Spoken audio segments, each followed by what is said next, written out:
Alright, let's get this started. Hey everybody, I woke up at a strange time and I wanted to stream. Today I'm going to be reading a short book. It's about 68 pages if I skip the foreword. It's a little essay about, not to sound like a weeb, but it's about Japanese aesthetics. I don't know, I think it's quite nice. I haven't completely read through it, but it isn't a pain to read. Normally I avoid reading. But yeah, I'm going to skip the foreword and I'm just going to jump right into it. Because of the time, I cannot guarantee whether I'll finish it or not in one sitting, but as much as I would like to, I would try and aim for that, regardless. But yeah, let's get started. Actually, let me clear my throat first.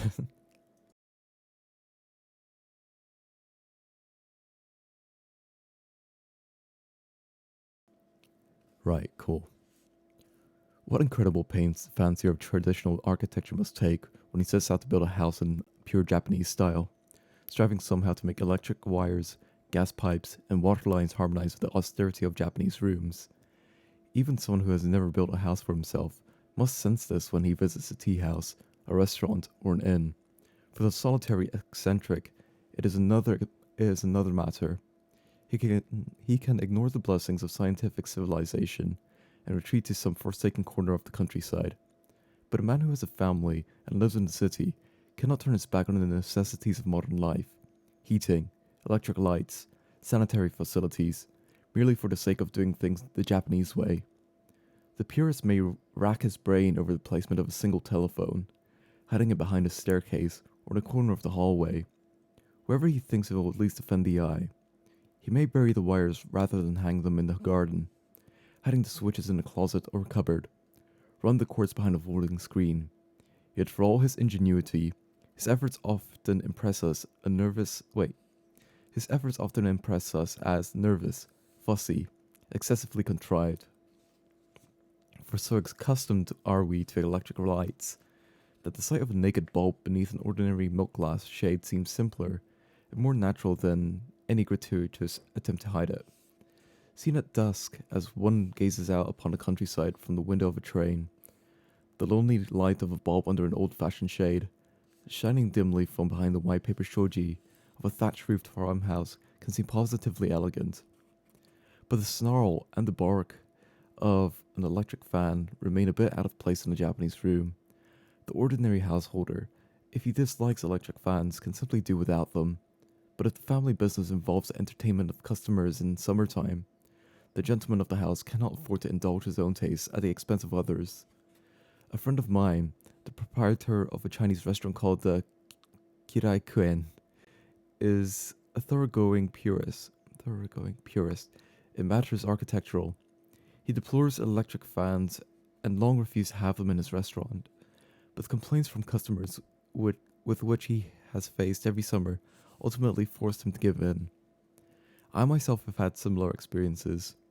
A few years ago, I spent a great deal more money than I could afford to build a house. I fussed over last I fussed over every last fitting and texture. Every last fitting and fixture. Sorry, you can tell I just woke up.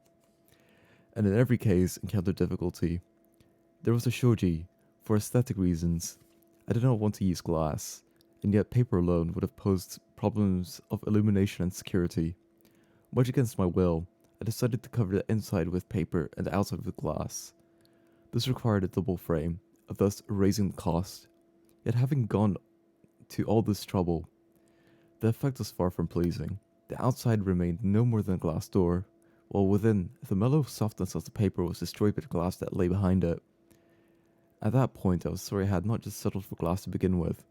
Yet, yet laugh though we may, when the house is someone else's, we ourselves accept defeat only after having a try at such schemes. Then there was the problem of lighting. In recent years, several fixtures designed for Japanese houses have come on the market. Fixtures patterned after old floor lamps, ceiling lights, candle stands, and the like. But I cannot do but I simply do not care for them, and instead searched in curio shops for old lamps, which I fitted with electric light bulbs. What most taxed my ingenuity was the heating system. No stove worthy of the name will ever look right in a Japanese room. Gas stoves burn with a terrific roar, and unless provided with a chimney, quickly bring headaches. Electric stoves, though at least free from these defects, are every bit as ugly as the rest. One solution would be to outfit the cupboards with heaters of the sort used in streetcars, yet without the red glow of the coals, the whole mood of winter is lost, and with it the pleasure of family gatherings around the fire. The best plan I could devise was to build a large sunken hearth, as in an old farmhouse. In this I installed an electric brazier, with which worked well both for boiling tea water and for heating the room. Expensive as it was, but at least so far as looks were concerned, I counted it one of my successes, having done passably well with the heating system. I was then faced with the problem of bath and toilet. My Karaikuen friend could not bear to tile the tub and bathing area, and so built his guest bath entirely of wood. Tile, of course, is infinitely more practical and economical, but when ceiling, pillars, and paneling are of fine Japanese stock, the beauty of the room is utterly destroyed when the rest is done in sparkling tile. The effect may not seem so very displeasing while everything is still new, but as the years pass and the beauty of the grain begins to emerge on the planks and pillars, that glittering expanse of white tile comes to seem as incongruous as the proverbial bamboo grafted to wood. Still, in the bath utility can to some extent be sacrificed to good taste. In the toilet, somewhat more vexatious problems arise. Every time I'm shown to an old dimly lit and I would add impeccably clean toilet in a Nara or Kyoto temple, I'm impressed with the singular virtues of Japanese architecture. The parlor may have its charms, but the Japanese toilet truly is a part of spiritual repose. It always stands apart from the main building, at the end of a corridor, in a grove fragrant with leaves and moss. No words can describe the sensation as one sits in the dim light, basking in the faint glow reflected from the shoji. Lost in meditation or gazing out at the garden, the novelist Natsume Soseki counted his morning trips to the toilet to a great pleasure. Hold on, I need to burp. A great pleasure. Where was it? Great pleasure. A physiological delight, he called it. And surely there could be no better place to savor this pleasure than a Japanese toilet, where surrounded by tranquil walls and finely grained wood. One looks out upon the blue skies and green leaves. As I've said, there are certain prerequisites. A degree of dimness, absolute cleanliness, and quiet so complete one can hear the hum of a mosquito. I love to listen from such a toilet to the sound of softly falling rain, especially if it is a toilet of the Kanto region, with its long and narrow windows at floor level. There one can listen with such a sense of intimacy to the raindrops falling from the eaves and the trees, seeping into the earth as they wash over the base of a stone lantern, and freshen the moss about the stepping stones.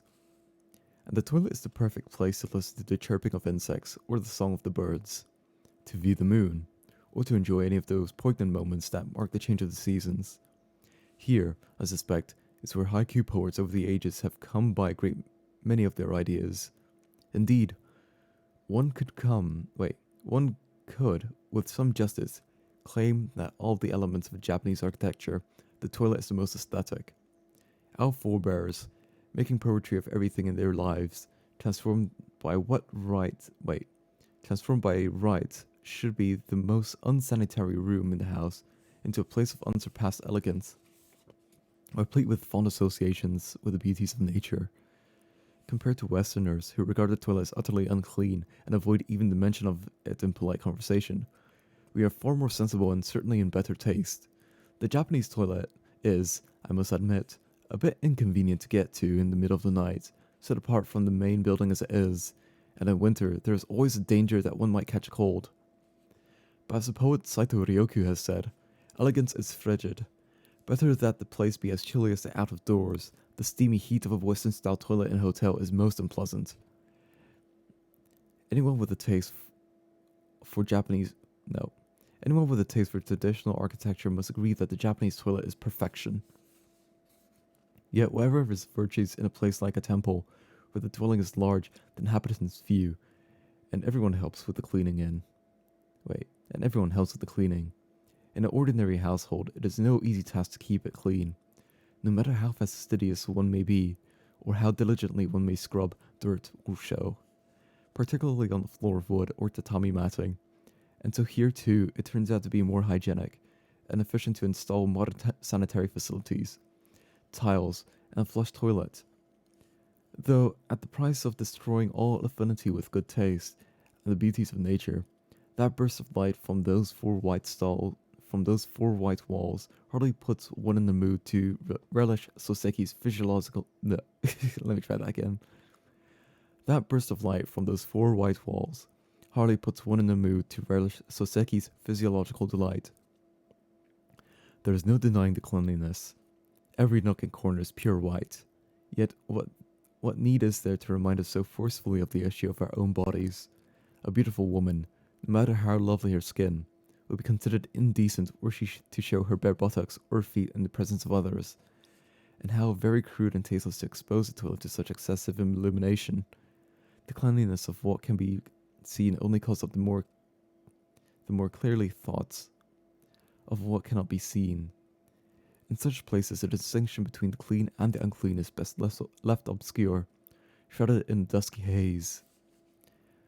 Though I did install modern sanitary facilities when I built my own house, I at least avoided tiles and had the floor done in camphor wood.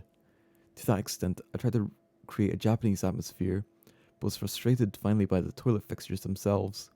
As everyone knows, flush toilets are made of pure white porcelain and have handles of sparkling metal. Were I able to have things my own way, I would much prefer fixtures, both men's and women's, made of wood.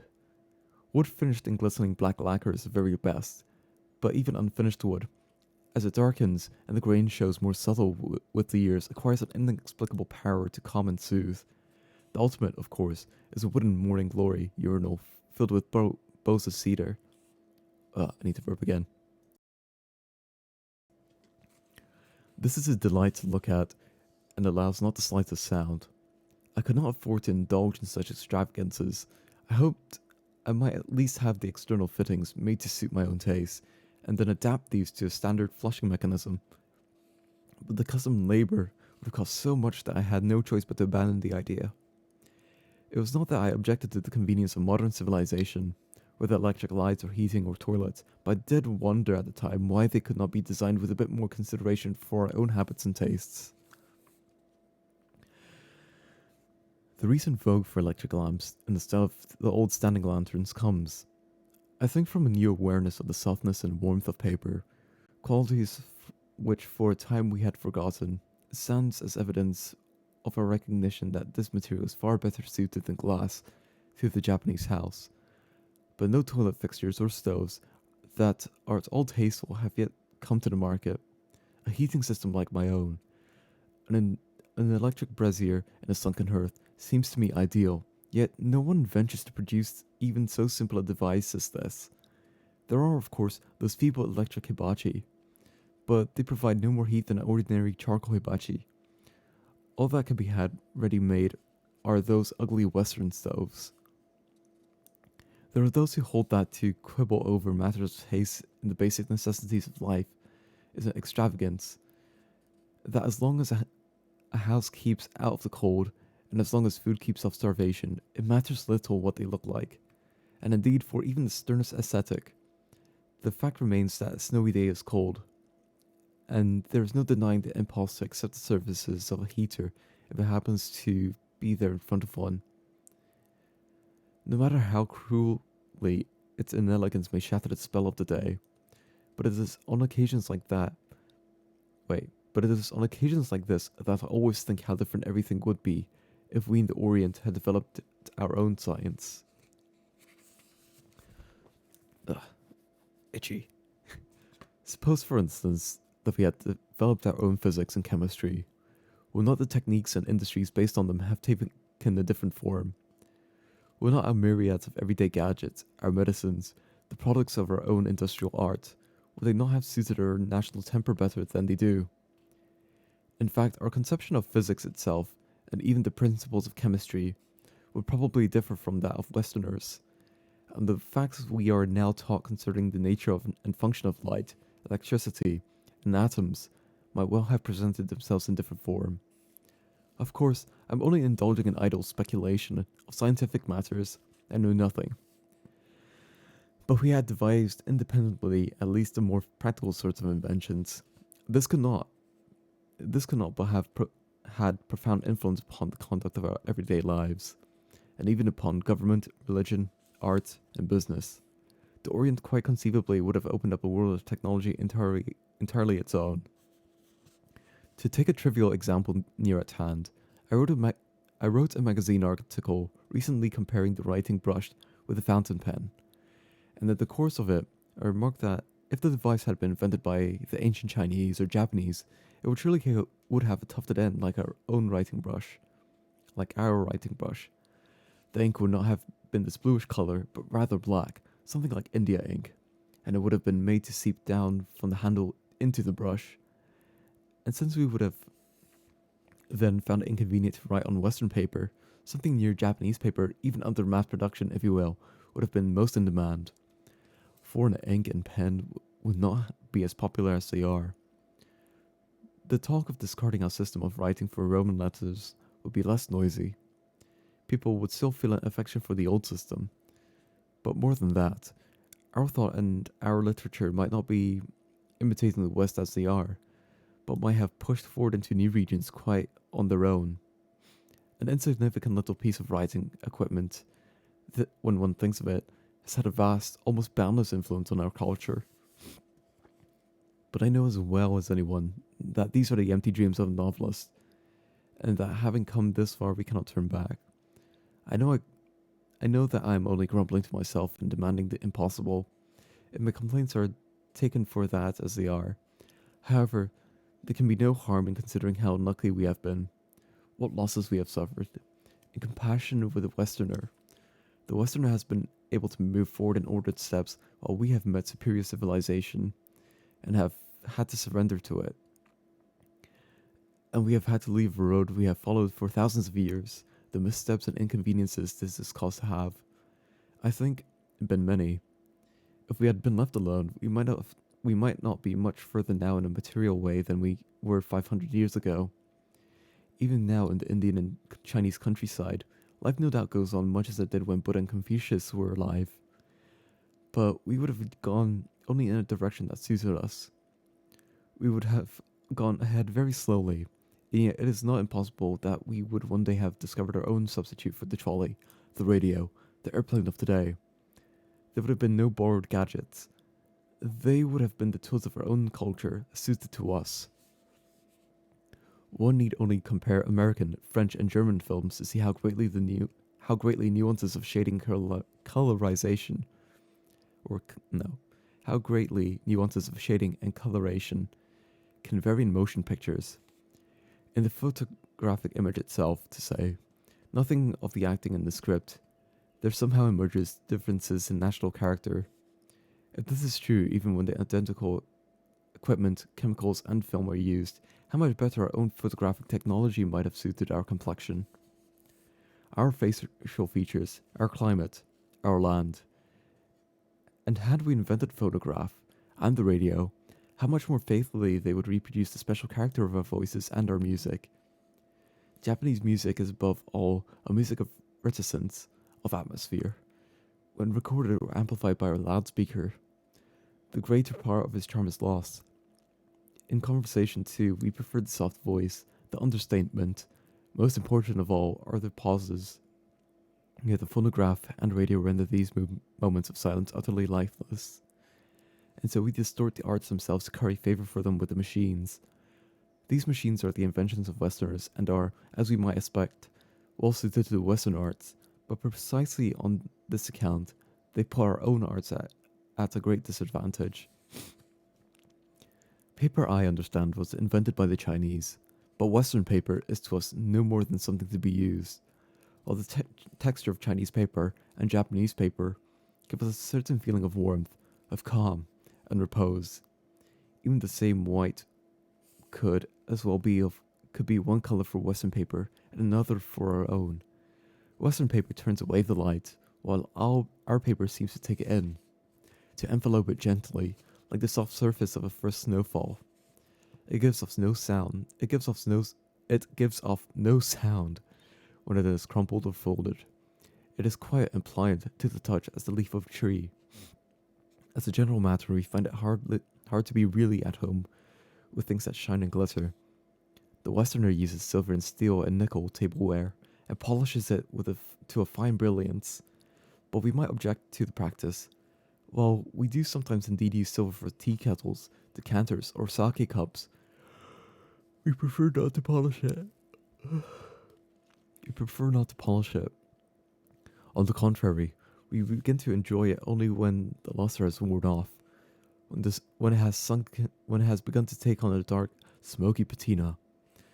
Almost every householder has had to scold an insensitive maid who has polished away the tarnish so patiently waited for.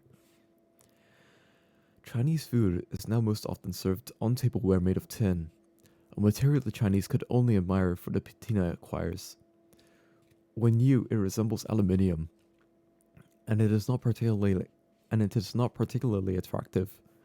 Only after long use brings some of the elegance of age, it is at all acceptable. Oh, my legs feel weird. Then, as the surface darkens, the line of verse etched upon it gives a final touch of perfection. In the hands of the Chinese, this flimsy, glittering metal takes on a profound and somber dignity, akin to that of their red, unglazed pottery. The Chinese also love jade, that strange lump of stone with its faintly muddy light, like the crystallized air of the centuries, melting dimly, dully black, dully back, deeper and deeper. Are not we Orientals the ones who know its charms? We cannot say ourselves what it is that we find in this stone. It quite lacks the brightness of a ruby, or an emerald, or the glitter of a diamond, but this much we can say. When we see that shadowy surface, we think how Chinese it is. We seem to find in its cloudiness the accumulation of the long Chinese past. We think how appropriate it is that the Chinese should admire that surface and that shadow. It is the same with crystals. Crystals have recently been imported in large quantities from Chile, but Chilean crystals are too bright, too clear. We have long had crystals of our own, their clearness always moderated, made graver by a certain cloudiness. Indeed, we much prefer the impure varieties of crystal. I need to burp again.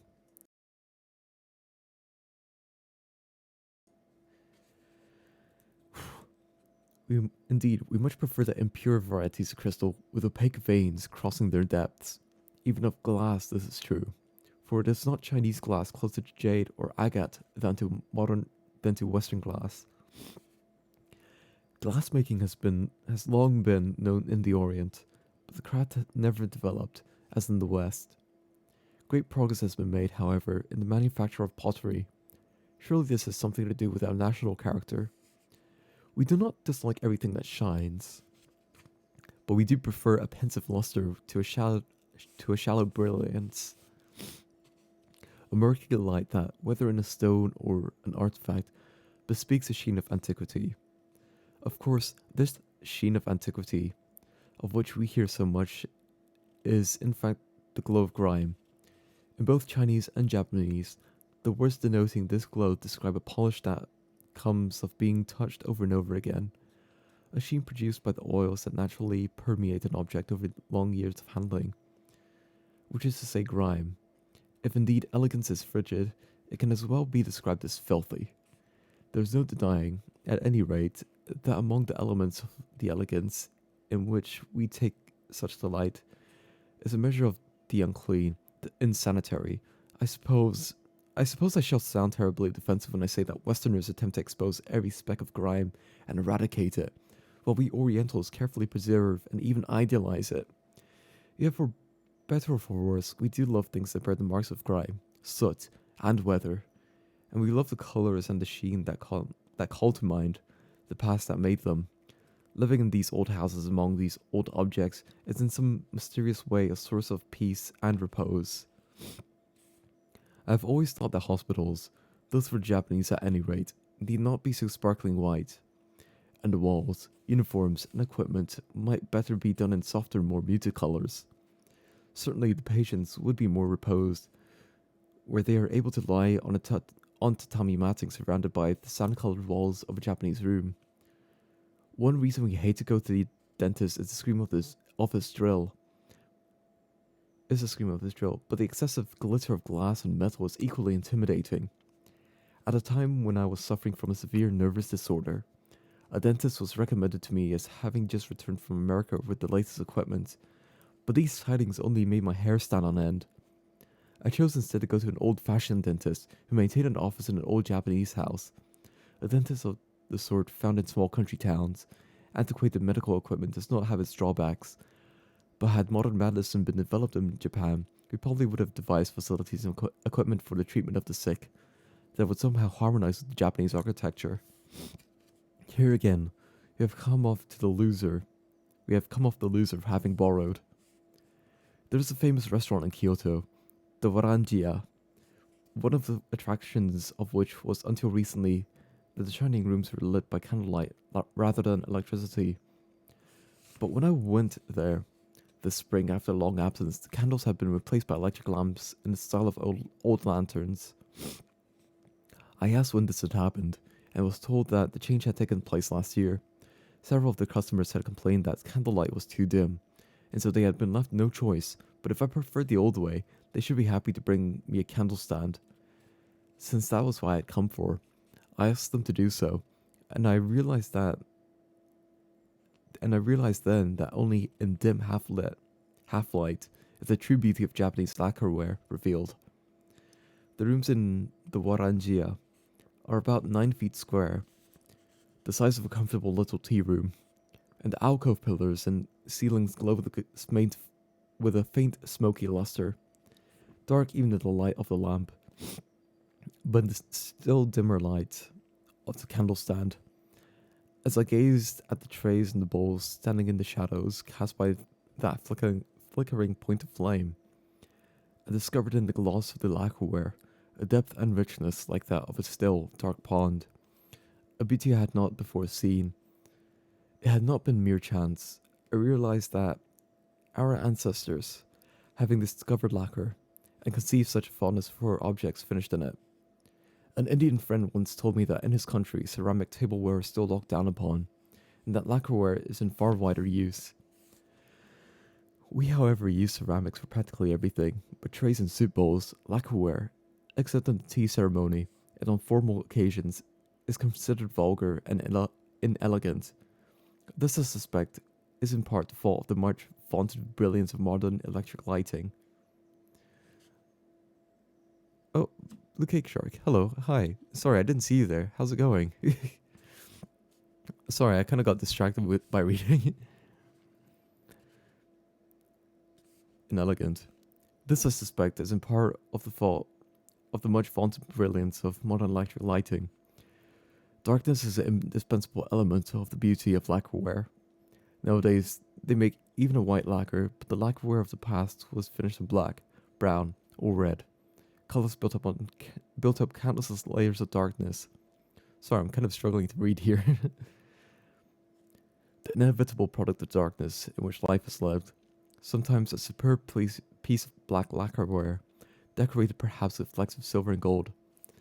A box or a desk of set of shelves will seem to me unsettlingly garish and altogether vulgar, but are in the pitch black the void in which they stand, and light them not with the rays of the sun or electricity, but rather a single lantern or candle.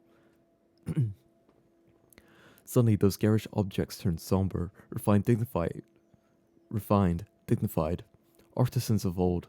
When they finished their works in lacquer and decorated them in sparkling patterns, would surely have had in mind dark rooms and sought to turn to good effect what feeble light there was.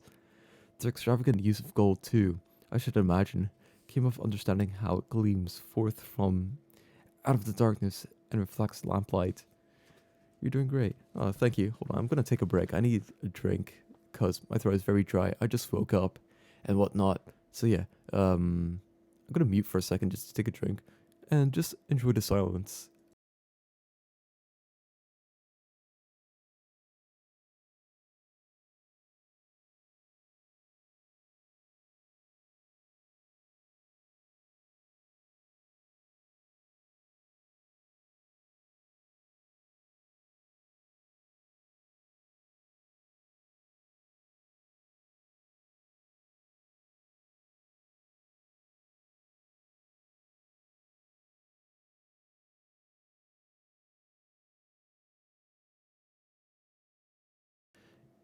Yeah, I woke up at a weird time. I woke up at like, well, it's 5:30 in the a.m. right now. Hold on, I need to clear my nose.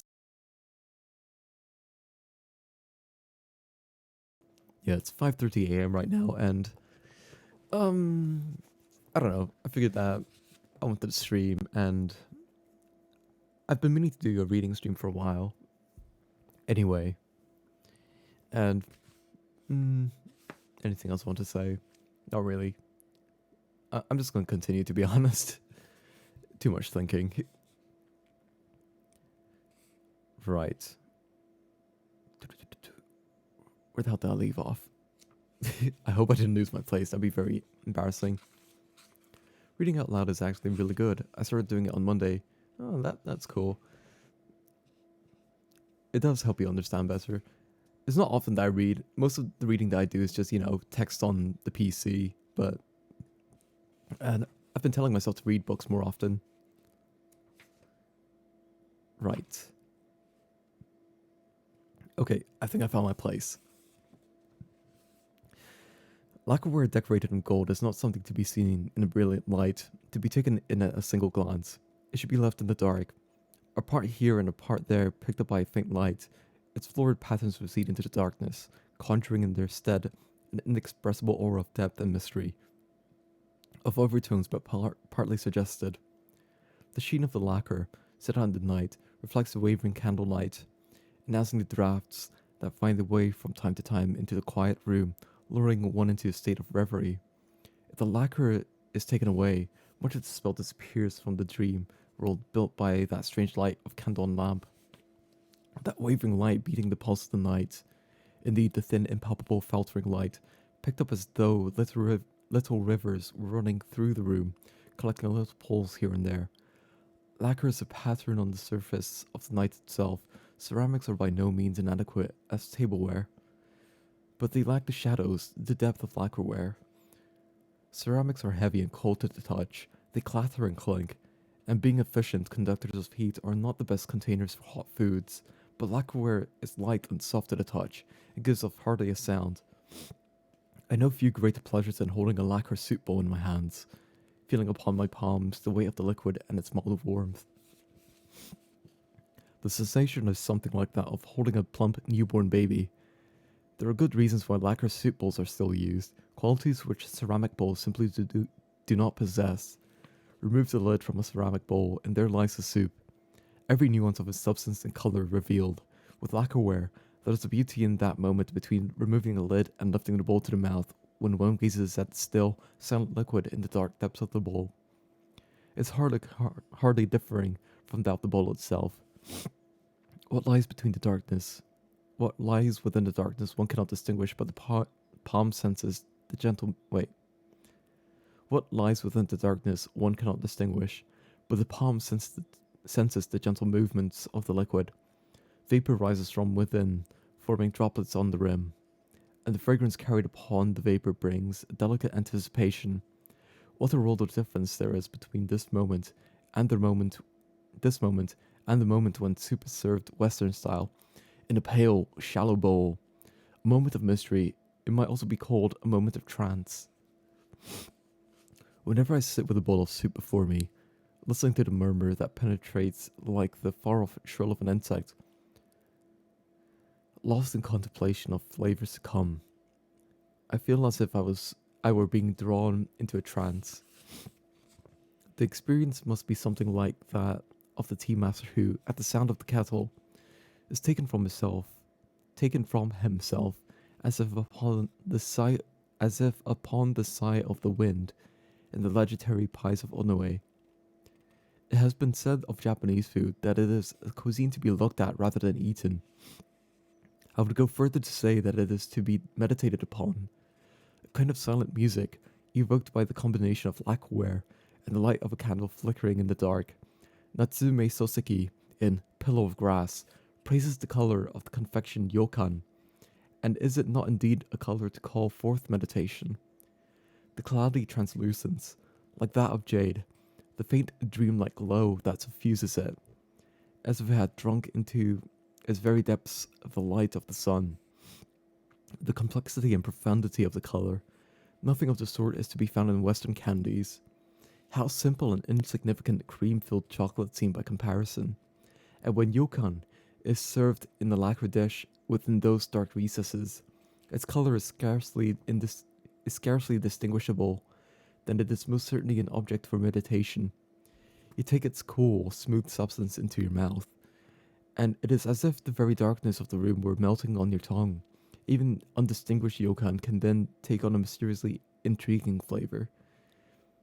In the cuisine of any country, efforts are no doubt. Wait. In the cuisine of any country, efforts no doubt are made to have the food harmonize with the tableware and the walls. But with Japanese food, a brightly lighted room and shining tableware cut the appetite in half. The dark miso soup that we eat every morning is one dish from the dimly lit houses of the past. I was once invited to a tea ceremony where miso was served, and when I saw the muddy clay-like color, quiet in a black lacquer bowl beneath the faint light of a candle, the soup that I usually take without a second thought seemed somehow to acquire real depth, and to become infinitely more appetizing as well. Much the same way may be said of soy sauce. In the Kyoto-Osaka region, a particularly thick variety of soy is served with raw fish, pickles, and greens. And how rich in shadows is the viscous sheen of the liquid. How beautifully it blends with the darkness. White foods, too. White miso, bean curd, fish cake, the white meat of fish, lose much of the beauty in a bright room. And above all, there is rice. A glistening black lacquer rice cask set off in a dark corner is both beautiful to behold and a powerful stimulus to the appetite. Then the lid is briskly lifted, and this pure white freshly boiled food, heaped in its black container, each and every grain gleaming like a pearl, sends forth billows of warm steam. Here is a sight no Japanese can fail to be moved by. Our cooking depends upon shadows and is inseparable from darkness. I possess no specialized knowledge of architecture, but I understand that in the Gothic Cathedral of the West, the roof is thrust up and up so as to place the pinnacle as high in the heavens as possible, and that herein is thought to lie its special beauty. In the temples of Japan, on the other hand, a roof of heavy tiles is first laid out, and in the deep spacious shadows created by the eaves, the rest of the structure is built. Nor is this true only of temples. In the palaces of the nobility and the houses of the common people, what first strikes the eye is massive roof of tile or thatch, and the heavy darkness that hangs beneath the eaves. Even at midday, cavernous darkness spreads over all beneath the roof's edge, making entryways, doors, walls, and pillars all but invisible. The grand temples of Kyoto, Chionin, Honganji, and the farmhouses of the remote countryside are alike in this respect. Like most buildings of the past, the roofs give the impression of possessing far greater weight, height, and surface than all that stands beneath the eaves. In making for ourselves a place to live, we first spread the parasol to throw shadow on the earth, and in the pale light of shadow, we put together a house. There are, of course, roofs on Western houses too, but they are less to keep off the sun than to keep off the wind and the dew. Even from without, it is apparent that they are built to create as few shadows as possible and to expose the interior to as much light as possible. If the roof of a Japanese house is a parasol, the roof of a Western house is no more than a cap, with as small a visor as possible so as to allow the sunlight to penetrate directly beneath the eaves. There are no doubt all sorts of reasons, climate, building materials, for the deep Japanese eaves. The fact that we did not use glass, concrete, and bricks, for instance, made a low roof necessary to keep off the driving wind and rain. A light room would no doubt have been more convenient for us, too, than a dark room. The quality that we call beauty, however, must always grow from the realities of life, and our ancestors, forced to live in dark rooms, presently came to discover beauty in shadows, ultimately to guide shadows towards beauty's ends. And so has come to be that of the beauty of Japanese rooms. And so it has come to be that the beauty of a Japanese room depends on a variation of shadows, heavy shadows against light shadows. It has nothing else. Westerners are amazed at the simplicity of Japanese rooms, perceiving in them no more than ashen walls bereft of ornament. Their reaction is understandable, but it betrays a failure to comprehend the mystery of shadows, out beyond the sitting room, which the rays of the sun can at best but barely reach. We extend the eaves or build on a veranda, putting the sunlight at still greater a remove. The light from the garden steals in, but dimly through paper. Hold on, I'm reading weird. The light from the garden steals in, but dimly through paper paneled doors. And it is precisely this direct light that makes for us the charm of a room.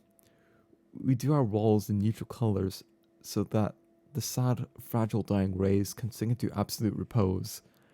The storehouse, kitchen, hallways, and such may have glossy finish, but the walls of the sitting room will almost always be of clay textured with fine sand. A luster here would destroy the soft, fragile beauty of feeble light. We delight in the mere sight of the delicate glow of fading rays clinging to the surface of a dusky wall, there to live out what little life remains to them. We never tire of the sight, for to us this pale glow and these dim shadows far surpass any ornament. And so, as we must, if we are not to disturb the glow, we finish the walls with sand in a single neutral color.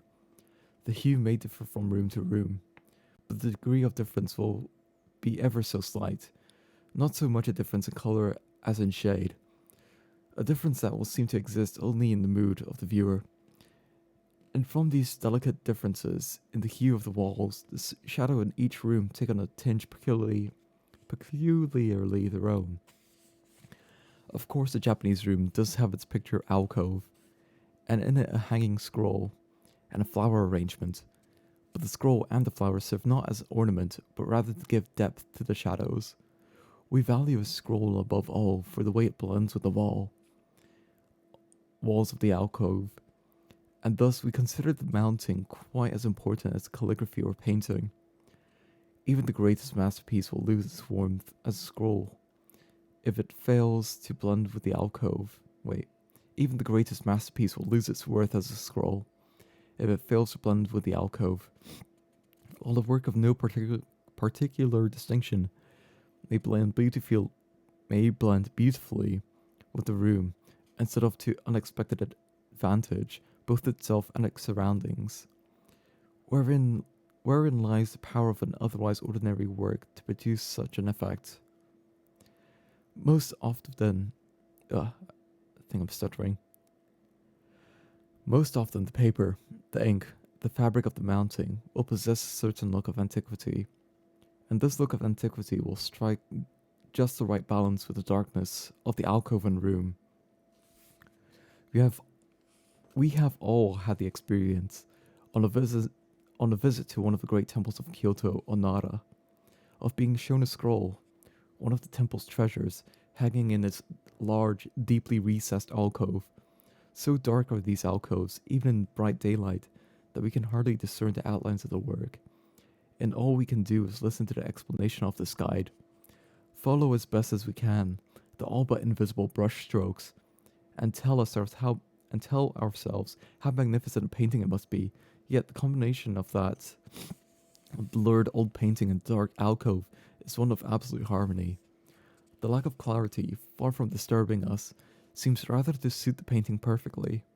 For the painting here is nothing more than another delicate surface which upon which the faint, frail light can play.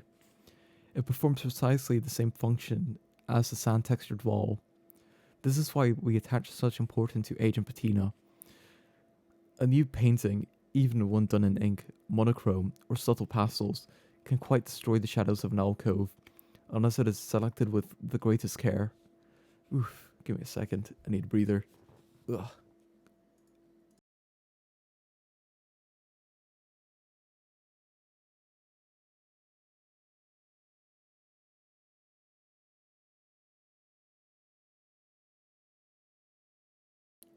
Holy crap, I'm still waking up, to be honest. Let's see. A Japanese room might be likened to an ink wash painting. The paper paneled shoji being the expanse where the ink is thinnest, and the alcove where it is darkest. Whenever I see the alcove of a tastefully built Japanese room, I marvel at our comprehension of the streets of the shadows. Our sensitive use of shadow and light for the beauty of the alcove is not the work of some clever device. An empty space is marked off with plain wood and plain walls, so that the light drawn into it forms dim shadows within emptiness. There is nothing more, and yet when we gaze into the darkness that gathers behind the crossbeam, around the flower vase, beneath the shelves, though we know perfectly well it is mere shadow, we are overcome with the feeling that in this small corner of the atmosphere there reigns complete and utter silence, that here in the darkness immutable tranquility holds sway. The mysterious Orient of which Westerners speak probably refers to the uncanny silence of those dark places. And even we as children would feel an inexpressible chill as we peered into the depths of an alcove to which the sunlight had never penetrated. Where lies the keys to this mystery? Ultimately, it is the magic of shadows, were the shadows to be banished from its corners. The alcove would, in that instance, revert to mere void. This was the genius of our ancestors, that by cutting off the light from this empty space, they imparted to the world of shadows that formed there a quality of mystery and depth superior to that of any wall painting or ornament. The technique seems simple, but was by no means simply achieved. We can imagine with little difficulty what extraordinary pains were taken with each invisible detail. The placement of the window in the shelving recess, the depth of the crossbeam, the height of the threshold. But for me, the most exquisite touch is the pale white glow of the shoji in the study bay. I need only pause before it, and I forget the passage of time. The study bay, as the name suggests, was originally a projecting window, built to provide a place for reading.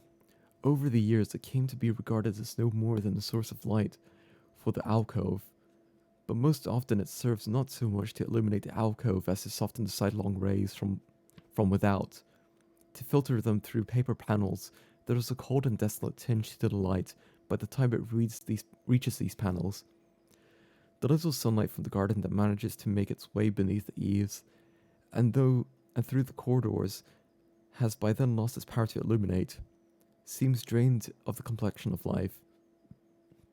It can do no more than accentuate the whiteness of the paper. I sometimes linger before these panels and study the surface of the paper, bright, but giving no impression of brilliance. In temple architecture, the main room stands at a considerable Let me try that again. In temple architecture, the main room stands at a considerable distance from the garden. So dilute is the light there that no matter what the season, on the fair days or cloudy, morning, midday, or evening, the pale white glow scarcely varies. and the shadows at the what is this word? And the shadows at the interstices of the ribs seemed strangely immobile, as if dust collected in the corners had become a part of the paper itself. I blink in uncertainty at this dreamlike luminescence, feeling as though some misty film were blunting my vision. The light from the pale white paper, powerless to dispel the heavy darkness of the alcove, is instead repelled by the darkness, creating a world of confusion, where dark and light are indistinguishable. Have you not your, have not you yourself sensed the difference in the light that suffuses such a room? A rare tranquility not found in ordinary light. Have you never found a sort of fear in the face of the ageless? A fear that in that room you might lose all consciousness, of the passage of time, that untold years might pass, and upon emerging, you should find you had grown old and grey.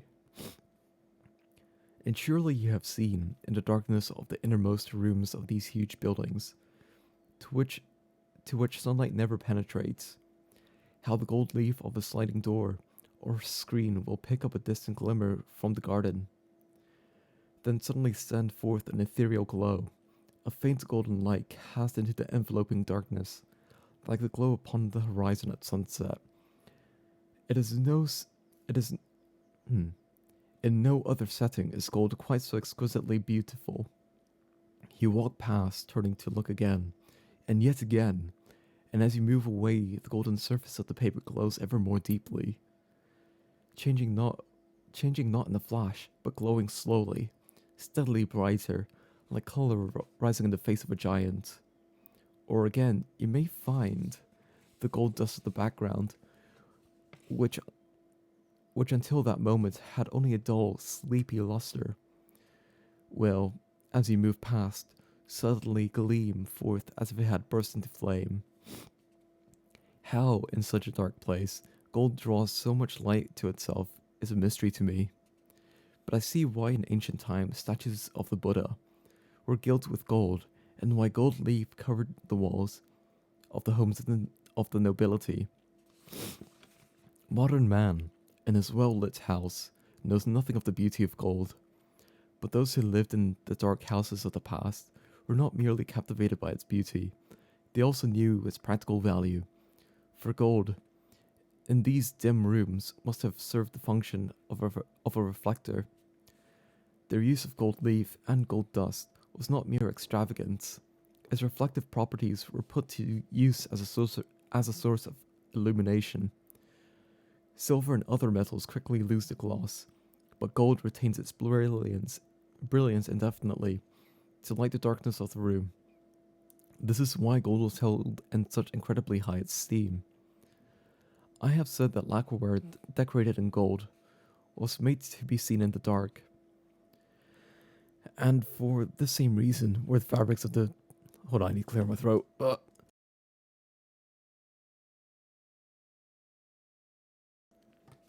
Try that again. I have said that lacquerware decorated in gold was made to be seen in the dark.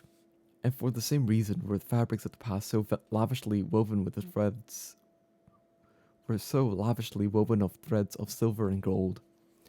The priest's surplice of gold brocade is perhaps the best example. In most of our city temples, catering to the masses as they do, the main hall will be brightly lit, and these garments of gold will seem merely gaudy. No matter how venerable a man the priest may be, his robes will convey no sense of his dignity. But when you attend a service at an old temple, conducted after the ancient ritual, you see how perfectly the gold harmonizes with the wrinkled skin of the old priest and the flickering light of the altar lamps, and how much it contributes to the solemnity of the occasion. As with lacquerware, the bold patterns remain for the most part hidden in darkness.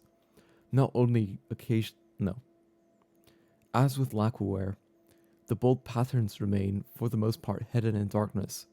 Only occasionally does a bit of gold or silver gleam forth.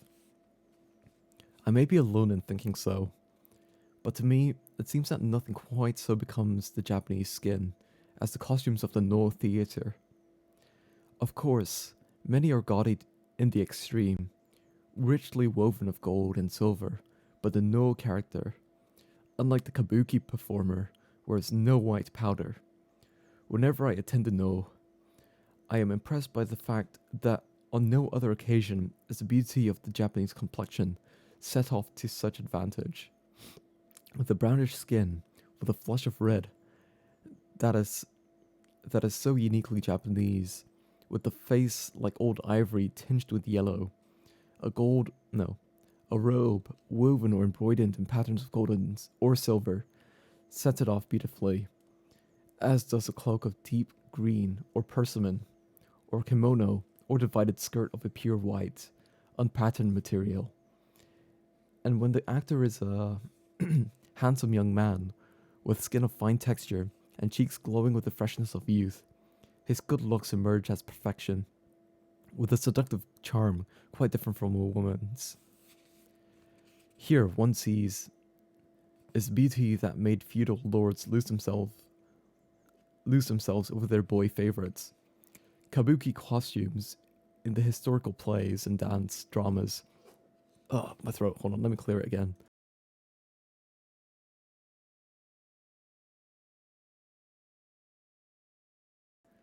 I hate how phlegmy I get when I wake up.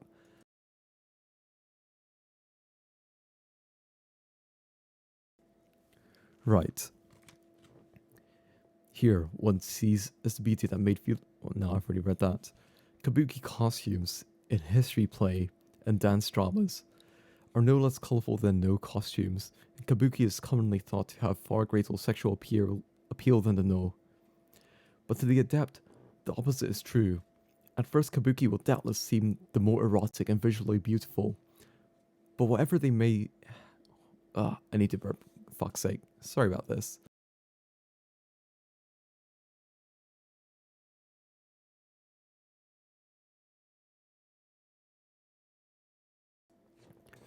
Right.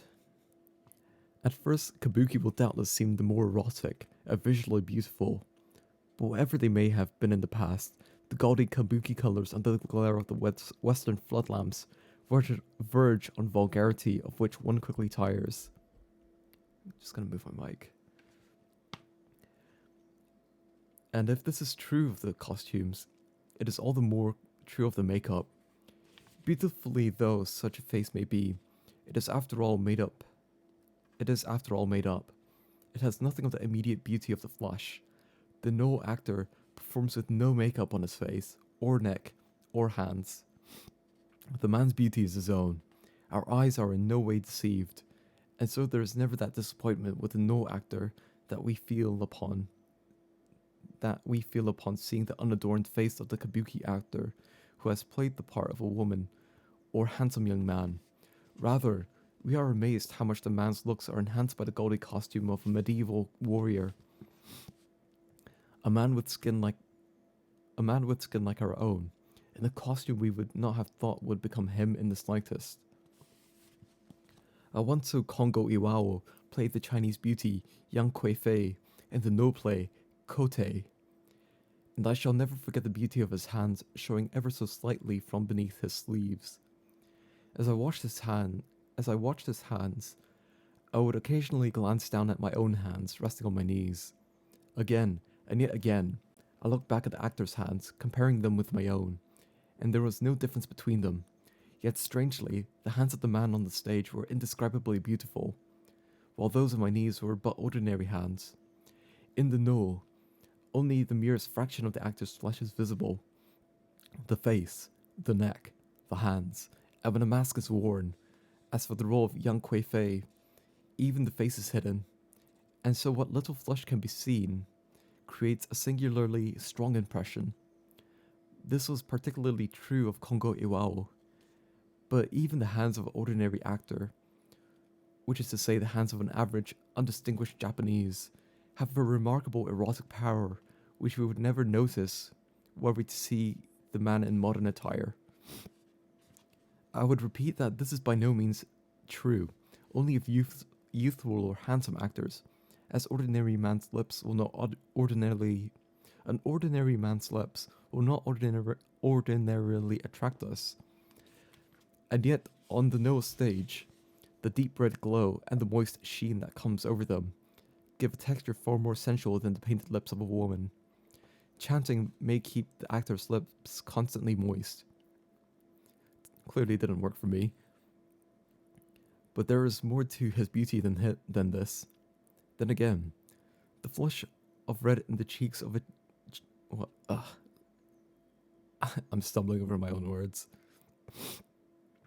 Then again, the flush of red in the cheeks of a child actor can emerge with extraordinary freshness, an effect which, in my experience, is most striking against a costume in which green predominates.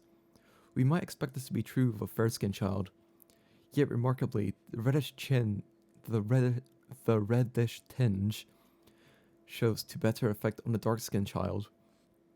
For the fair child, the contrast between white and red is too marked, and the dark, somber colors of the No can stand out too strongly. While against the brownish cheeks of the darker child, the red is not so conspicuous, and the costume and face complement each other beautifully. The perfect harmony of the yellow skin with garments of a subdued green or brown forces itself upon our attention, as in no other time. Were the No to be lit by modern floodlamps, like the kabuki, this sense of beauty would vanish under the harsh glare, and thus the older the structure the better, for it is an essential condition of the No that the stage be left in the darkness, in which it has stood since antiquity. A stage whose floor has acquired a natural gloss, whose beams and backdrop glow with a dark light, with darkness beneath the rafters, and eaves hang above the actors' heads as if a huge temple bell were suspended over them. Such is the proper place for the No. Its recent ventures into huge auditoriums may have something to recommend them, but in such a setting, the true beauty of the No is all but lost. Let's see. Yeah, we're quite close to the end actually. I might be able to finish this. The darkness... Hold on, my mouth is so dry, holy shit.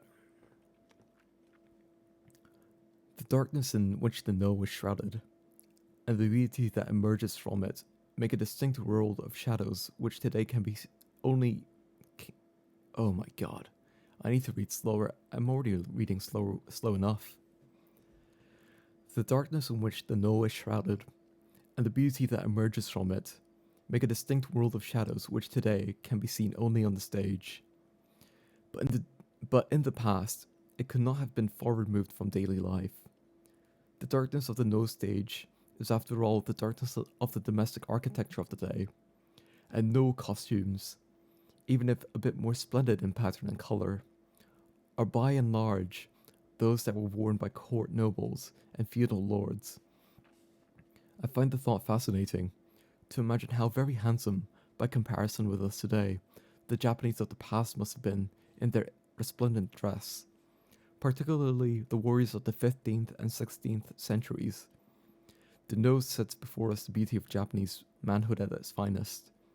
What grand figures those warriors who traversed the battlefields of old must have cut in their full regalia, emblazoned with family crests, the somber ground and gleaming embroidery setting off strong-boned faces, burnishing a deep bronze by wind and rain.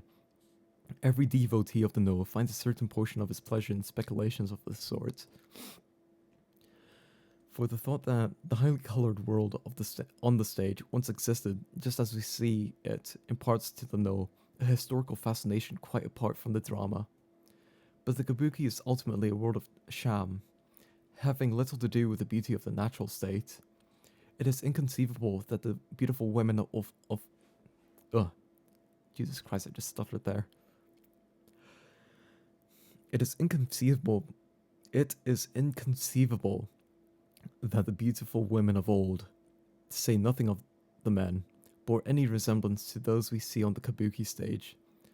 The women of the No, portrayed by masked actors, are far from realistic, but the kabuki actor in the part of a woman inspires not the slightest sense of reality. The failure is the fault of excessive lighting. When there were no modern flood lamps, when the kabuki stage was lit by the meager light of candles and lanterns, actors must have been somewhat more convincing in women's roles. People complain that kabuki actors are no longer really feminine, but this is hardly the fault of their talents or looks. If actors of old had to appear on the bright stage of today, they would doubtless have stood out with a certain masculine harshness, which in the past were discreetly hidden by darkness. This was brought home to me vividly when I saw the aging Baiko in the role of the young Okaru. A senseless and extravagant use of lights, I thought, has destroyed the beauty of the kabuki. A knowledgeable Osaka gentleman has told me that the Bunraku puppet theater was for long lit by lamplight, and even let me read that again. A knowledgeable Osaka gentleman has told me that the Bunraku puppet theater was so long lit by lamplight, even after the introduction of electricity in the Meiji era, and that this method was far more richly suggestive than a modern lighting. Even now, I find the puppets infinitely more real than the actors of female kabuki parts. But in the dim lamplight, the hard lines of the puppet features softened. The glistening white of their faces muted. A chill comes over me when I think of the uncanny beauty the puppet theatre must have once had. The female puppets consist only of a head and a pair of hands. The body, legs, and feet are concealed within a long kimono, and so the operators needed only work their hands within the costume to suggest movement. To me, this is the very epitome of reality, for a woman of the past did indeed exist only from the collar up and the sleeves out. The rest of her remained hidden in the darkness. A woman of the middle or upper ranks of society seldom left her house, and when she did, she shielded herself from the gaze of the public. In the dark recesses of her palanquin, most of her life was spent in the twilight of a single house. Her body shrouded day and night in gloom. Her face the only sign of her existence, though the men dressed somewhat more colorfully than they do today. The women dressed more somberly. Daughters and wives of the merchant class wore astonishingly severe dress. Their clothing was in effect no more than a part of the darkness, the transition between darkness and face. One thinks the practice of blackening the teeth. One might it not have been an attempt to push everything except the face into the dark? Today, this ideal of beauty has quite disappeared from everyday life, and one must go to ancient Kyoto tea houses, such as the Sumiya in Shimabara, to find traces of it. But when I think back to my own youth, in the old downtown section of Tokyo, and I see my mother at work on her sewing, in the dim light from the garden, I think I can imagine a little what the old Japanese woman was like in those days. It was around 1890. The Tokyo townsmen still lived in a dusky house, and my mother, my aunts, my relatives, most women of their age, still blackened their teeth.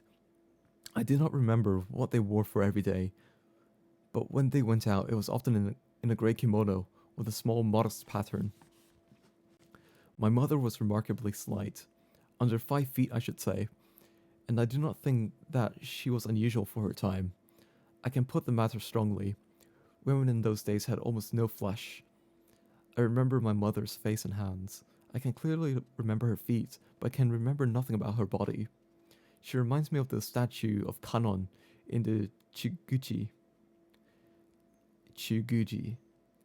whose body must be typical of most Japanese women of the past. The chest as flat as a board, breasts paper thin, back, hips, and buttocks forming an undeviating straight line. The whole body so lean and gaunt as to seem out of proportion with the face, hands, and feet, so lacking in substance as to give the impression not of flesh but of a stick. But not the Must not the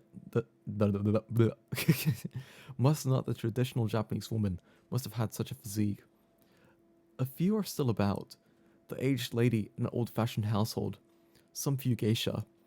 They remind me of stick dolls, for in which, for in fact, they are nothing more than poles upon which to hang clothes. As as with the dolls, their substance is made up of layer upon layer of clothing, bereft of which only un, bereft of which only an ungainly pole remains. But in the past, this was sufficient. For a woman who lived in the dark, it was enough if she had a faint white face. A full body was unnecessary. I suppose it is hard for those who praise the fleshly beauty we see under today's bright lights to imagine the ghostly beauty of those older women. And there may be some who argue that if beauty has to hide its weak points in the dark, it is not beauty at all. But we Orientals, as I have suggested before, create a kind of beauty of the shadows we have made in out of the way places. There is an old song that says, "The brushwood we gather, stack it together, and makes a hut. Pull it apart, we field once more. A field once more." Such is our way of thinking. We find beauty not in the thing itself, but in the patterns of shadows, the light and the darkness that one thing against other creates. A phosphorescent jewel gives off its glow and color in the dark and loses its beauty in the light of day. Were it not for shadows, there would be no beauty. Our ancestors made of woman an object inseparable from darkness, like lacquerware, decorated in gold or mother of pearl. They hid they hid as much of their beauty no.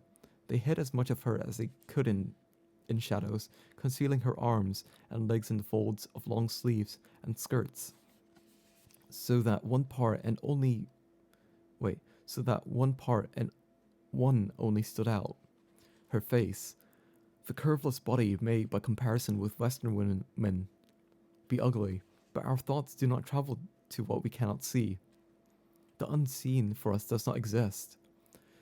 The person who insists upon seeing the person who insists upon seeing her ugliness, like the person who would shine 100 candle power light upon the picture alcove, drives away whatever beauty may reside there. Oh, we're getting close to the end. I'm gonna skip the afterword. We have, yeah, I could do this. Why should this prosperity to seek beauty in darkness be? Why should this beauty to seek beauty in darkness be so strong only in Orientals? The West too has known a time when there was no electricity, gas, or petroleum, and yet so far, I know the West has never been disposed to delight in shadows. Japanese ghosts have traditionally had no feet. Western ghosts have feet, but are transparent. As even this trifle suggests, pitch darkness has always occupied our fantasies, while in the West even ghosts are as clear as glass. This is true too of our household implements. We prefer colors compounded of darkness. They prefer the colors of sunlight and of silver and copperware. We love them for the burnish and patina, which they consider unclean, insanitary, and polished to glittering brilliance. They paint their ceilings and walls in pale colors to drive out as many of the shadows as they can. We fill our gardens with dense paintings. They spread out a flat expanse of grass. But what produces such differences in taste? In my opinion, it is this. We Orientals tend to seek out our satisfactions in whatever surroundings we happen to find ourselves, to content ourselves with things as they are, and so darkness causes us no discontent. We resign ourselves to it as inevitable. If light is scarce, then light is scarce. We will immerse ourselves in the darkness, and there discover its own particular beauty. But the progressive Westerner is determined always to better his lot, from candle to oil lamp to gaslight to electric light. His quest for a brighter light never ceases. He spares no pains to eradicate even the minutest shadow. But beyond such differences in temperament, I should like to consider one importance of the difference in the color of our skin. From ancient times, we have considered white skin more elegant, more beautiful than dark skin, and yet somehow this whiteness of ours differs from that of the white races. Taken individually, there are Japanese who are whiter than Westerners and Westerners who are darker than Japanese, but their whiteness and darkness is not the same. Let me take an example from my own experience. When I lived in the bluff of Yokohama, I spent a good deal of my leisure in the company of foreign residents, at their banquets and balls. At close range, I was not particularly struck by the whiteness, but from a distance I could distinguish them quite clearly from the Japanese. Among the Japanese were ladies who were dressed in gowns no less splendid than the foreigners, and whose skin was whiter than theirs. Yet, from across the room, these ladies, even one alone, would stand out unmistakably from amongst a group of foreigners.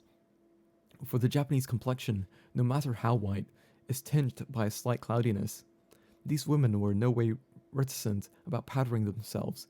Every bit of exposed flesh, even their backs and arms, they covered with a thick coat of white. Still, they could not efface the darkness that lay below their skin. It was as plainly visible as dirt at the bottom of a pool of pure water.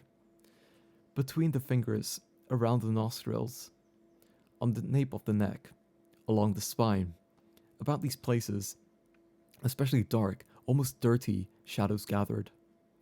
But the skin of the Westerners, even those of a darker complexion, had a limpid glow. Nowhere were they tainted by this grey shadow. From the tops of their heads to the tips of the fingers, the whiteness was pure and unadulterated. Thus, it is that when one of us goes among a group of Westerners, it is like a grimy stain on a sheet of white paper. The sight offends even our own eyes, and leaves none too pleasant feeling. We can appreciate, then, the psychology that in the past caused the white races to reject the colored races. A sensitive white person may not be upset by the shadow that even one or two colored persons cast over a social gathering. What the situation is today, I do not know. But at the time of the American Civil War, when persecution of Negroes was at its most intense, the hatred and scorn were directed not only at full-blooded Negroes, but at, someone might be angry if I said this, mulattoes. I'm twisting it a bit. Mulattoes, the children of mulattoes, and even the children of mulattoes and whites. Those with the slightest taints of... Twitter's gonna be angry at me. Give me a second. This is an academic text. This is an essay on aesthetics. It has nothing to do with, racial criticism or anything like that. Those with the slightest taint of Negro blood, be it but half, a quarter, a 16th, or 32nd, had to be ferreted out and made to suffer. Not even those who are at a glance were indistinguishable from pure-blooded whites. But among those ancestors, 2 or 3 generations earlier, had there been a Negro, escaped the searching gaze, no matter how faint the tinge that lay hidden beneath their white skin. And so we see how profound is the relationship between shadow and the yellow races, because no one likes to show himself to bad advantage. It is natural that we should have chosen cloudy colors for our food and clothing and houses, and sunk ourselves back into the shadows. I'm not saying that our ancestors were conscious of the cloudiness in their skin. They cannot have known that a white race existed, but one must conclude that something in their sense of color led them naturally to this preference. Our ancestors cut off the brightness on the land from above and created a world of shadows. And far in the depths of it they placed woman, marking her the whitest of beings.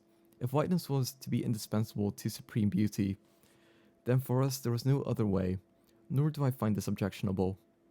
The white races are fair-haired, but our hair is dark, so nature taught us the laws of darkness, which we instinctively use to turn a yellow skin white. I have spoken of the practice of blackening our teeth, I have spoken of the practice of blackening the teeth, but was not the shaving of the eyebrows also a device to make the white face stand out? What fascinates me most of all, however, is that green, iridescent lipstick, so rarely used today even by Kyoto geisha. One can guess nothing of its power unless one imagines it in the low, unsteady light of a candle. The woman of old was made to hide the red of her mouth under green-black lipstick. Hold on, I need to burp. lipstick to put shimmering ornaments in her hair, and so the last trace of color was taken from her rich skin. I knew nothing whiter than the face of a young girl in the wavering shadow of a lantern. Her teeth now, and then as she smiles, shining a lacquered black through lips like elfin fires. It is whiter than the whitest woman I can imagine. The whiteness of the white woman is clear, tangible, familiar. It is not this otherworldly whiteness. Perhaps the latter does not even exist. Ugh. Perhaps it is only a mischievous trick of light and shadow, a thing of a moment only. But even so, it is enough. We can ask for nothing more. And while I am talking of this whiteness, I want to talk about... Wait. And while I am talking of this whiteness, I want to talk also of the color of the darkness that enfolds it. I think of an unforgettable vision of darkness I once had when I think of an unforgettable vision of darkness I once had when I took a friend from Tokyo to the old Sumiya tea house of Kyoto. I was in a large room, the Pine Room, I think, since destroyed by fire, and the darkness, broken only by a few candles, was of a richness quite different from the darkness of a small room. As we came in the door, an elderly waitress with shaven eyebrows and blackened teeth was kneeling by a candle, between which stood a large screen.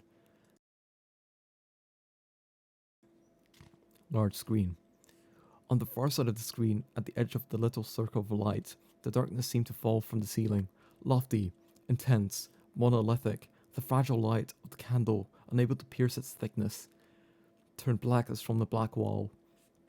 I wonder if my readers know the color of that darkness seen by candlelight.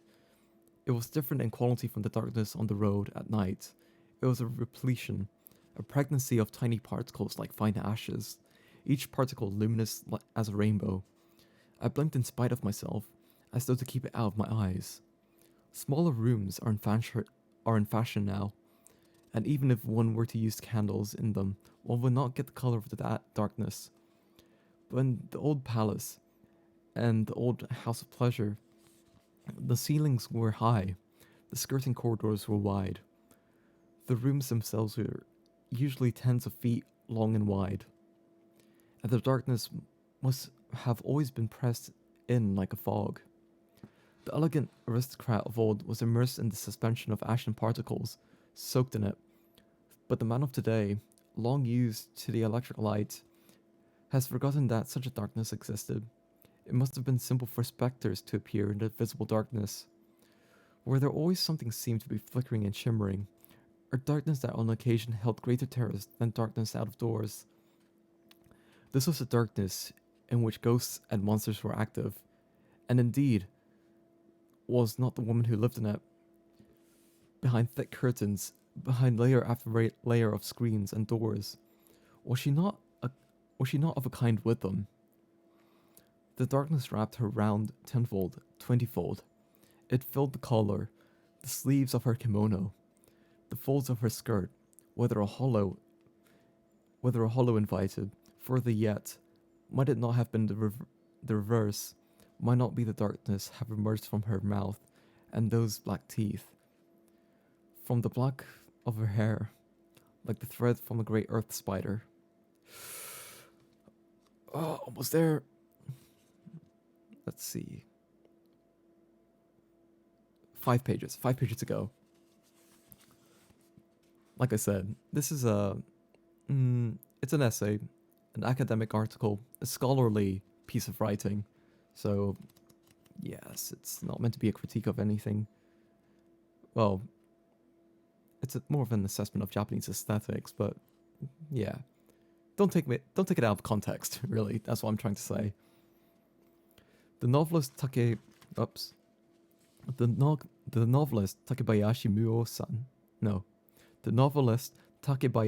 Musoan said when he, turn page, returned from Paris a few years ago, that Tokyo and Osaka were far more brightly lit than any European city. That even on the Champs-Élysées, there are still houses lit by oil lamps, while in Japan hardly one remained unless in a remote mountain village. Perhaps no two countries in the world waste more electricity than America and Japan. He said for Japan is only too anxious to imitate America in every way it can. That was some 4 or 5 years ago, before the before the vogue for neon signs.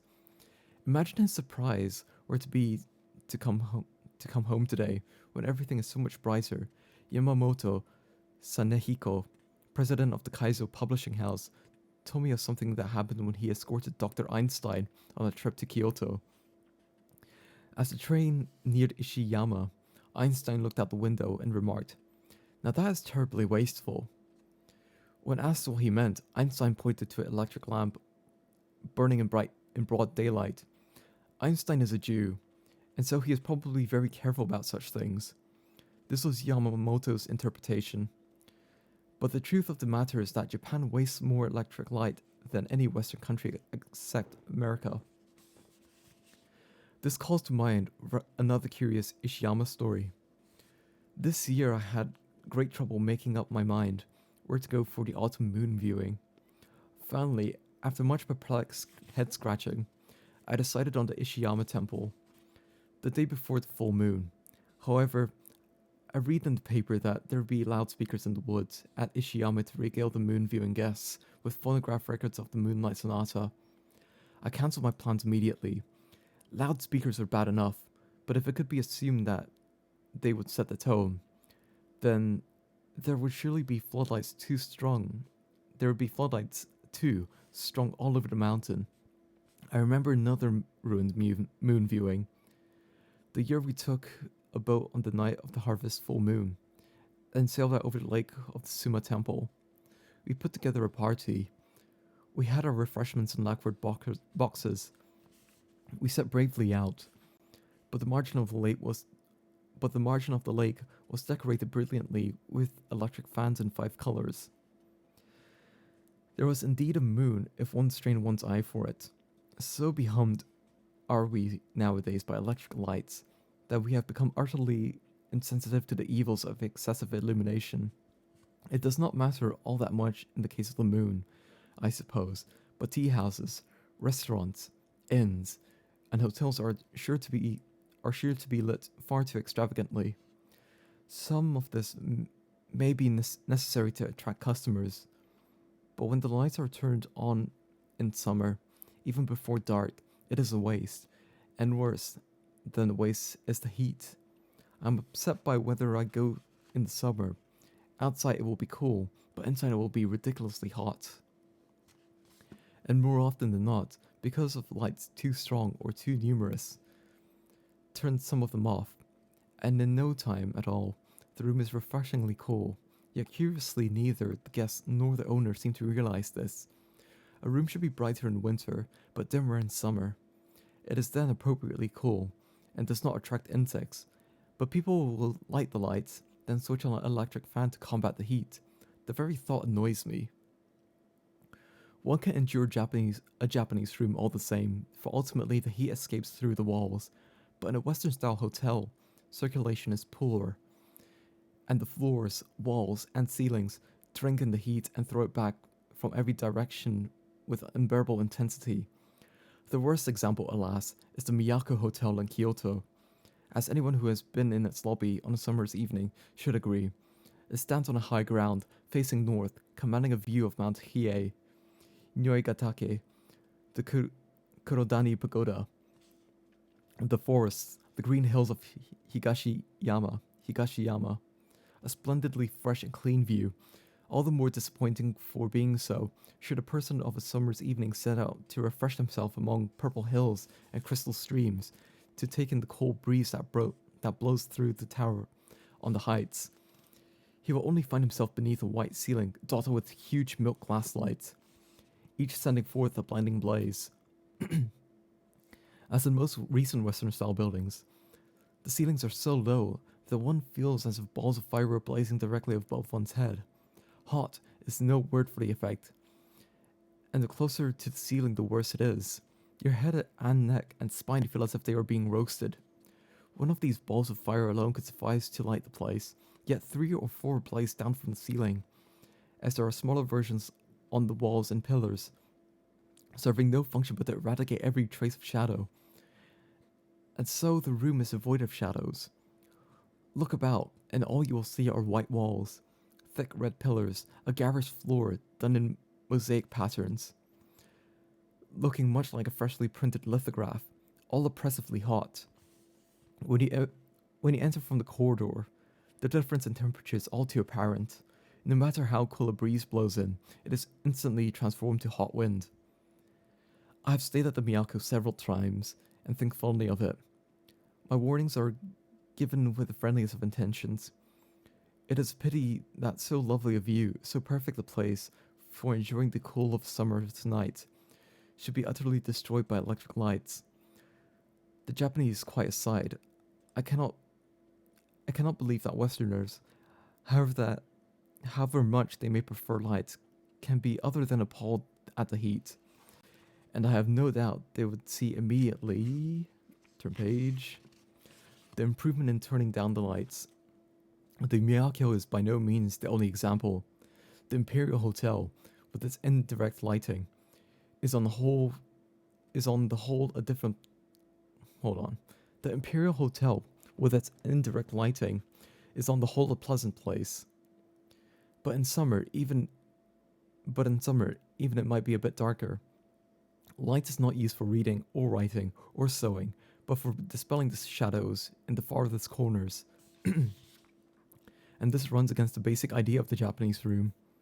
Something is salvaged when a person turns off the lights at home to save money, but at inns and restaurants, there is inevitably too much light in the halls, on the stairs, in the doorway, the gate, the garden. The rooms and the water and stones outside become flat and shallow. There are advantages for keeping warm in the summer, I suppose. But in the summer, no matter to what isolated mountain resort a person flees to escape the heat, he has the disappointment waiting if it is an inn or hotel he is going to. I have found myself that the best way to keep cool is to stay at home, open the doors, and stretch out in the dark under a mosquito net. I recently read a newspaper or magazine article about the complaints of old women in England. When they were young, they said, they respected their elders and took good care of them. But their own daughters care nothing at all for them, and avoid them as though they were somehow dirty. The morals of the young, they lamented, are not what they once were. It struck me that old people everywhere have much the same complaints. The older we get, the more we seem to think that everything was better in the past. Old people a century ago wanted to go back 2 centuries, and 2 centuries ago they wish it were 3 centuries earlier. Never has there been an age that people has been satisfied with, but in recent years the pace of progress has been so precipitous that conditions in our own country go somewhat beyond the ordinary. The changes have taken place since the restoration of 1867 must be at least as great as those of the preceding 3.5 centuries. It will seem odd, I suppose, that I should go on in this vein, as if I too were grumbling in my dotage. Yet of this I am convinced that the conveniences of modern I need breakfast. Yet of this I'm convinced that the conveniences of modern culture cater exclusively to the youth, and that the times grow increasingly inconsiderate of old people. Let me take a familiar example. Now that we cannot cross an intersection without consulting a traffic signal, old people can no longer venture confidently out into the streets. For some sufficiently well off to be driven about in an automobile, there may be no problem. But on those rare occasions where I go into Osaka, it sets every nerve in my body on edge to cross from one side of the street to the other. If the signal is on the middle of the intersection, it is easy enough to see it, but it is all but impossible to pick out a stoplight that stands off to the side, where no one would ever expect to find it. If the intersection is broad, it is only too easy to confuse the light for facing traffic with the light for crossing traffic. It seemed to me the end of everything when the traffic policeman came to Kyoto. Now one must travel to such small cities as Nishinomiya, Sakai, Wakayama, or Fukuyama for the feel of Japan. The same is true of food. In a large city, it takes a concerted search to turn up a dish that will be palatable to an old person.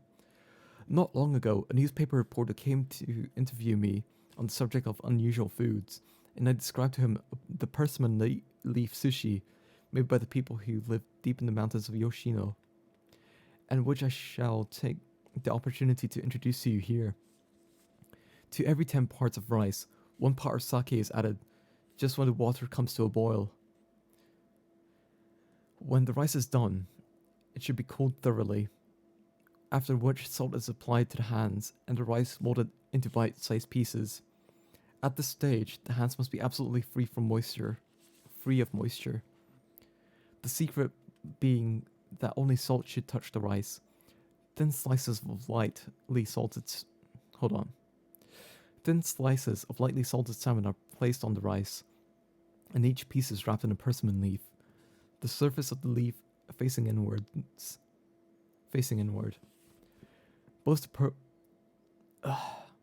Both the persimmon leaves and the salmon should be wiped with a dry cloth to remove any moisture. Then in a rice tub or sushi box, the interior of which is perfectly dry. The pieces are packed standing on end so that no space remains between them. And the lid is put in place and weighted with a heavy stone. As in making pickles, prepared in the evening, the sushi should be ready to eat the next morning. Though the taste is best on the first day, it remains edible for 2 or 3 days. A slight bit of vinegar is sprinkled over each piece with a sprig of bitter nettle just before eating.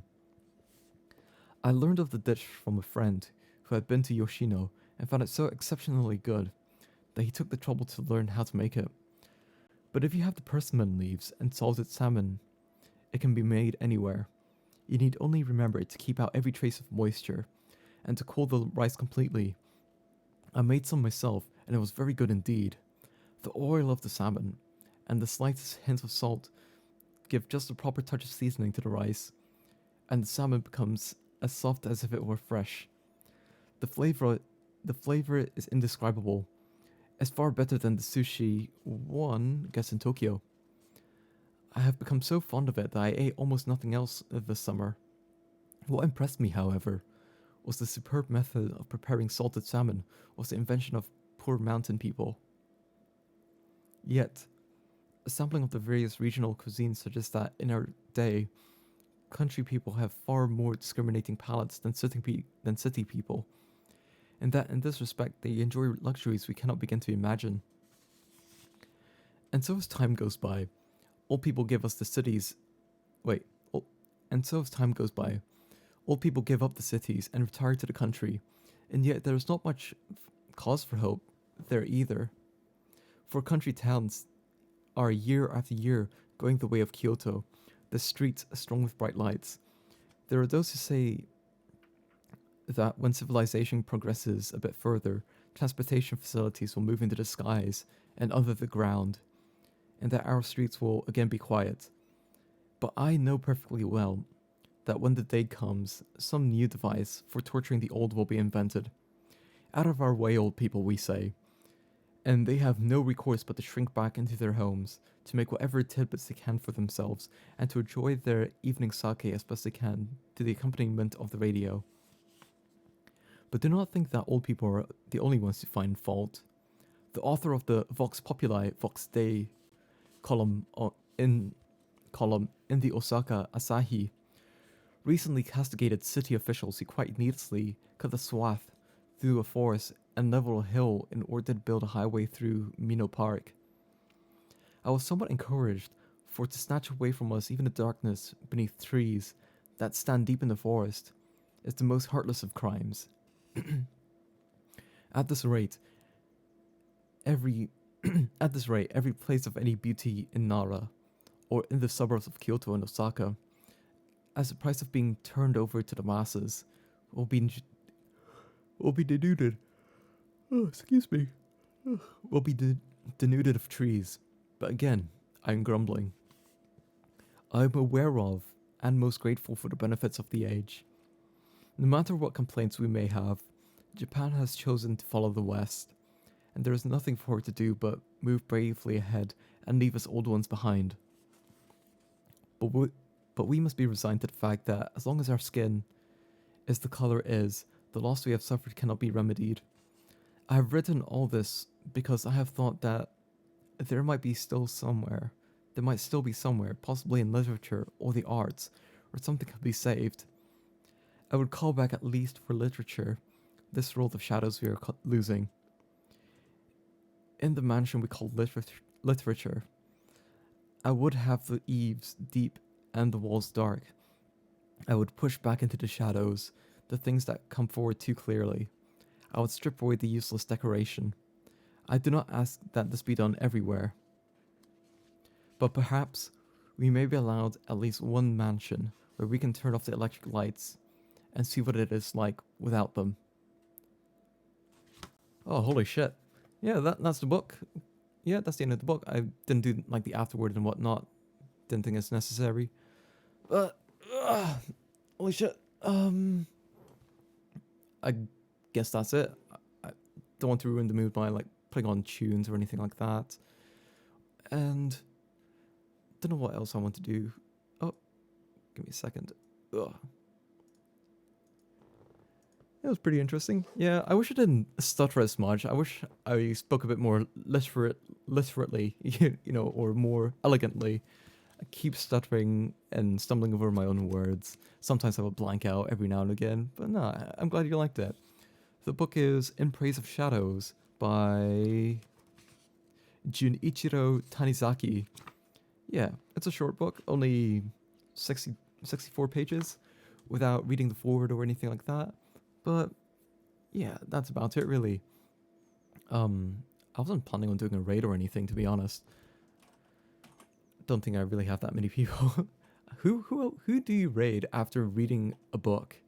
Actually, I know who I could raid. Cali Calico is on. How can I say no to raiding Cali Calico? Yeah. I guess I'll do that then, I guess. Yeah.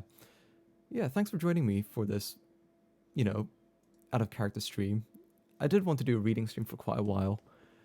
But let's see. Raid Cali Calico. There we go. Yeah. Yeah, thanks for joining me, and I'm glad you enjoyed the book. And yeah, until next time, take it easy and good night.